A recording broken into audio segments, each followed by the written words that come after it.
ភេសជ្ជៈមកកៅនេះហ៎បងប្អូនញ៉ាំនៅពេលមេឃក្តៅអញ្ចឹងណាធានាថាជួយឲ្យត្រជាក់ក្នុងហើយបានសម្រស់ស្រស់ស្អាតទៀតជាពិសេសជួយឲ្យសុខភាពល្អអញ្ចឹងរូបមន្តមានតែ3មុខឯងងាយស្រួលឥឡូវមកមើលទាំងអស់គ្នាបងប្អូន1ពត្រាក្រហមទី2គ្រាប់ឈាបងប្អូនបើអត់មានគ្រាប់ឈាទេអាចប្រើគ្រាប់ជីក៏បានដែរ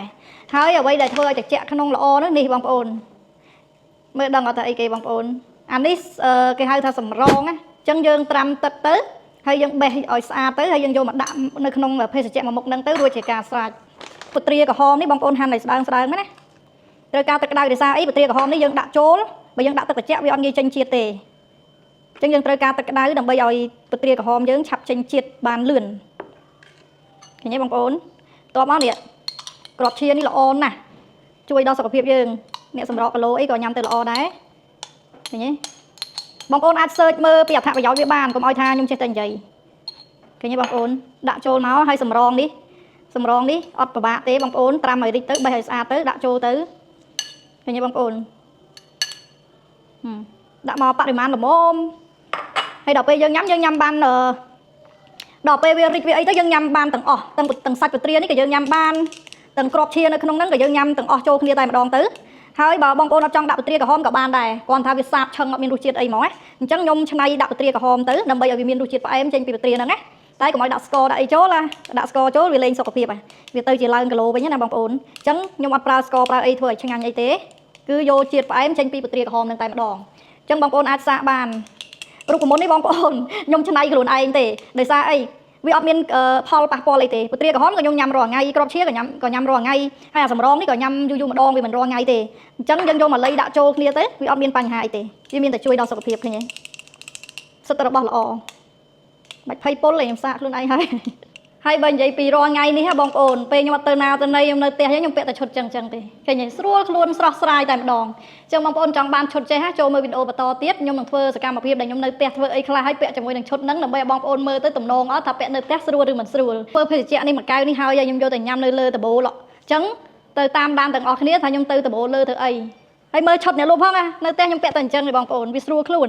នហើយឥឡូវនេះចូលស្តុកថ្មីច្រើនមែនតើអញ្ចឹងបើបងប្អូនចង់មើលឈុតបន្តទៀតតោះតាមដានខ្ញុំទៅលើហើយនេះបងប្អូនឥឡូវនេះខ្ញុំពាក់មកជន់លើដើម្បីមើលដំណាំខ្ញុំបន្តិចពីមុនខ្ញុំដាំច្រើនមុខប៉ុន្តែដោយសារមានផ្សារកសិករនៅខាងមុខនេះទៅខ្ញុំជំរុះចេញអស់ហ្មងកុំឲ្យពិបាកស្រោចទឹកដោយសារនៅផ្សារកសិករគាត់មានបន្លែធម្មជាតិហើយណាអញ្ចឹងខ្ញុំដាំអីតិចតួចទេបងប្អូននេះម្ទេសពោតបារាំងជីអីចឹងណាអញ្ចឹងឃើញថាល្អមែនតើតែដោយសារមួយរយៈនេះមេឃក្តៅខ្លាំងណាស់អញ្ចឹងដើមខ្លះក៏ងាប់ទៅនេះបងប្អូននេះអញ្ចឹងមិនថាធម្មជាតិណាបងប្អូនឆ្លៀតបានដាំខ្លះទៅវាធ្វើឲ្យមានអារម្មណ៍ថាស្រស់ស្រាយដូចខ្ញុំអញ្ចឹងខ្ញុំចូលចិត្តមែនតើនៅពេលដែលយើងមើលទូរស័ព្ទអីច្រើនយើងមកមើលធម្មជាតិទៅវាធ្វើឲ្យភ្នែកយើងក៏បានល្អប្រសើរដែរអញ្ចឹងមើលកៅអៅផងមើលទេសភាពផងទៅដើម្បីកុំឲ្យវារបៀបចេញមកលក់ដូរពេកអញ្ចឹងបងប្អូនមើលទស្សនវិជ្ជាលើដបូលផ្ទះខ្ញុំដាំអីជប់បានបន្តិចបន្តួចទេបងប្អូននេះ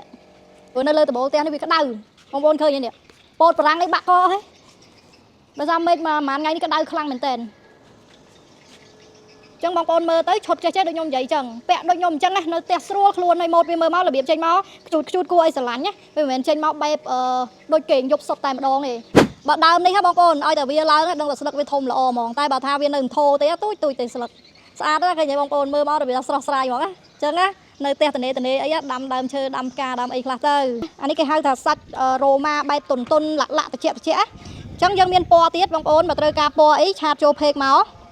កចានេះបងប្អូននេះស្លឹកនេះនៅទូចឡើយតិចទៀតធំនេះមកម៉ូតទៀតហើយឃើញចង់ហក់ក៏បានចង់លោតក៏បានស្រួលខ្លួនណាស់បងប្អូនហើយនេះដើរហាក្តៅអីក៏ស្រស់ស្រាយដែរឃើញវាតែខ្យល់មកលហៀបងប្អូនមើលពោតបារាំងខ្ញុំ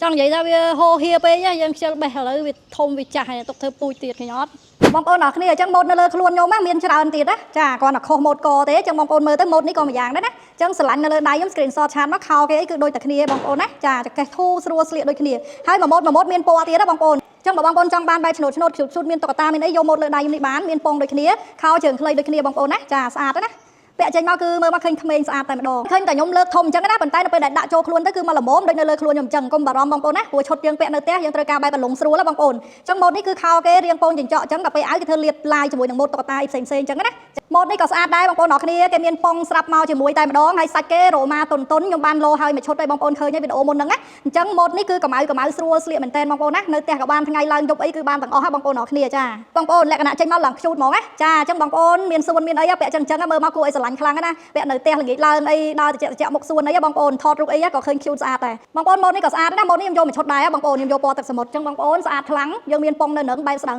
ស្រួលពាក់គេយប់ហើយដៃគេសេរីបានកុំឃើញតែវែងអញ្ចឹងបងប្អូនទាញប្រវាយណាក៏បានដែរណាចាខ្ញុំបានលោមកឈុតស្រៀងនឹងហើយបងប្អូនណាអញ្ចឹងកាឡាគេបែបលៀតចិញ្ចក់តិចអត់រើសវៃបងប្អូនណាបងប្អូនឈុតនេះខ្ញុំអាចនិយាយបានថាបងប្អូនចង់កំងយកគ្រប់ពណ៌ឲ្យហើយទៅព្រោះតែមកអស់លឿនមែនទែនភ្ញៀវនៅកន្លែងគាត់តែឃើញសាច់គឺយកម្នាក់គ្រប់ពណ៌តែម្ដងហើយខ្ញុំផ្ទាល់ក៏ដកពាក់សឹងតែគ្រប់ម៉ូតដែរសាច់នេះគឺសាច់ VIP តែម្ដងគេហៅថាមិនដឹងហៅសាច់អីប្រកបទេមិនមែនសូត្រទេណាអានេះគឺបែបអាឡងល្អិលព្រាល់ហ្មងបងប្អូនអញ្ចឹងនៅពេលដែលពាក់ឲ្យគឺមានផាសុខភាពហ្មងណាបែបតិចស្រួលលើបឡងហើយជាពិសេសខែក្តៅចេះត្រូវហ្មងចូលម៉ូតនៅលើខ្លួនខ្ញុំនេះមានជើងខ្លីដែរចាពណ៌ខ្មៅស្អាតនេះមួយម៉ូតទៀតឯងបងប្អូនពណ៌ខ្មៅដូចមិញដែរតែខុសកកបងប្អូនយកទៅអត់ខុសទេបងប្អូនណាសូម្បីតែដៃគេក៏អត់យាទេណាបងប្អូនស្លៀកពាក់មកស្រឡាញ់បាច់បារម្ភទេគុណភាពហ៎ហើយប៉ងខាងក្នុងគេក៏តូចស្អាតអត់ធំពេកដែរហើយខ្យល់ចេញចូលទៅជាអត់មានបែកញើសទៅហប់ទេបងប្អូនឃើញប្រហោងទុយទេអញ្ចឹងម៉ូតហ្នឹងមានពីរពណ៌បងប្អូនអរគ្នាមានពណ៌កាអំពៅដូចលើខ្លួនខ្ញុំនេះមួយហើយនិងពណ៌ខ្មៅមានម៉ូតនេះមួយទៀតគួរឲ្យស្រឡាញ់ខ្លាំងមែនទែនសាច់ដូចនៅលើខ្លួនខ្ញុំដែរខុសតែម៉ូតកកទេបងប្អូនណាម៉ូតហ្នឹងខ្ញុំលើកជើងខ្លីប៉ុន្តែយើងមានស្តុកជើងវែងដែរអញ្ចឹងបងប្អូនចង់បានម៉ូតនេះជើងខ្លីក៏បានជើងវែងក៏បានយ៉ាខ្ជូតមែនទែនភីងហើយជើងវែងទៀតនិយាយទៅស័ក្តិសមមែនទែនសម្រាប់រដូវកាលក្តៅនេះបងប្អូនជាមួយនឹងឈុតបែបអញ្ចឹងទិញទៅអត់ខាតលុយទេណាបងប្អូនណាពាក់រាប់ឆ្នាំទៀតក៏នៅតែចង់ពាក់ដែរមិនមែនដូចកៅអៅម៉ូតពាក់ម្ដងពីរដងលេងចង់ពាក់ទេអញ្ចឹងរ៉ូបក៏ខ្ញុំមានឈុតក៏ខ្ញុំមានគ្រប់សាច់ទាំងអស់គឺមានទាំងរ៉ូបមានទាំងឈុតគ្រាន់តែវីដេអូនេះគឺយើងធ្វើសង្ខេបតាក់តងតែនឹងឈុតទេបងប្អូនចង់បានរ៉ូបចង់បានសាច់រ៉ូម៉ាចេះក៏មានចង់បានសាច់នៅលើខ្លួនចេះក៏មានដែរ